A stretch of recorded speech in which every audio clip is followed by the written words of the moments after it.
കഴിഞ്ഞ വീഡിയോയിൽ പറഞ്ഞിരുന്നതുപോലെ റീനാസിന്റെ Christmas special crop ടോപ്പുകൾ എത്തിച്ചേർന്നിരിക്കുകയാണ്. ഇത് റെഡും വൈറ്റും എന്നീ 2 കളറുകളിലാണ് ഞങ്ങൾ ചെയ്തിരിക്കുന്നത്. ഞങ്ങൾക്കിത് 20 സൈസ് മുതൽ 42 സൈസ് വരെയുള്ള ഓർഡറുകളാണ് ലഭിച്ചിരുന്നത്. ഞങ്ങൾ വിചാരിച്ചതിലും അപ്പുറം ഓർഡറുകൾ ഇതിൽ ലഭിച്ചിരിക്കുകയാണ്. 20 സൈസിന്റെ റെഡ് ഞാൻ ഇത് കാണിക്കുകയാണ്. ഈ മോഡൽ എന്ന് പറഞ്ഞാൽ കുറച്ച് ലെങ്തി ആയിരിക്കും. ഇത് ടോപ്പിന്റെ അടിഭാഗത്തും സ്ലീവ്സിന്റെ അടിഭാഗത്തും റിപ്പ് വെച്ചിട്ടുണ്ടാവും.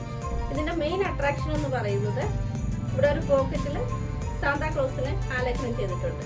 ഇത് ഫസ്റ്റ് വാഷ് കഴിയുമ്പോൾ ഈ സാന്താക്ലോസിന്റെ പോക്കറ്റ് അഴിഞ്ഞു പോവുകയും അതിന്റെ അകവശത്ത് വേറൊരു പിക്ചർ ആലേഖനം ചെയ്യപ്പെട്ടിട്ടുണ്ടാവും. ഇനി വൈറ്റ് ക്രോപ്പ് ടോപ്പാണിത്. ഇതെന്ന് പറഞ്ഞാൽ ഷോർട്ട് ആയിരിക്കും. സ്ലീവ്സ് നോർമൽ സ്ലീവാണ്. ഇതിലും അതുപോലെ തന്നെ ഒരു സാന്താക്ലോസിന്റെ പോക്കറ്റ് അറ്റാച്ച് ചെയ്തിട്ടുണ്ട്. ഇതും ഫസ്റ്റ് വാഷിൽ തന്നെ ഇത് മാറിയിട്ട് അകത്ത് വേറൊരു പിക്ചർ ഉണ്ടായിരിക്കും. ഈ വീഡിയോയിൽ ഞങ്ങളുടെ ഈ ക്രോപ്പ് ടോപ്പുകളും നിങ്ങൾക്ക് ഇഷ്ടമായെന്ന് വിചാരിക്കുന്നു. ഇഷ്ടമായെങ്കിൽ ഞങ്ങളുടെ ഈ വീഡിയോ ലൈക്ക് ചെയ്യുക, ഷെയർ ചെയ്യുക, സബ്സ്ക്രൈബ് ചെയ്യുക. മറ്റൊരു വീഡിയോയുമായി ഞാൻ ഉടനെ എത്തുന്നതാണ്. ഏവർക്കും ക്രിസ്മസിന്റെയും പുതുവത്സരത്തിന്റെയും ആശംസകൾ നേരുന്നു.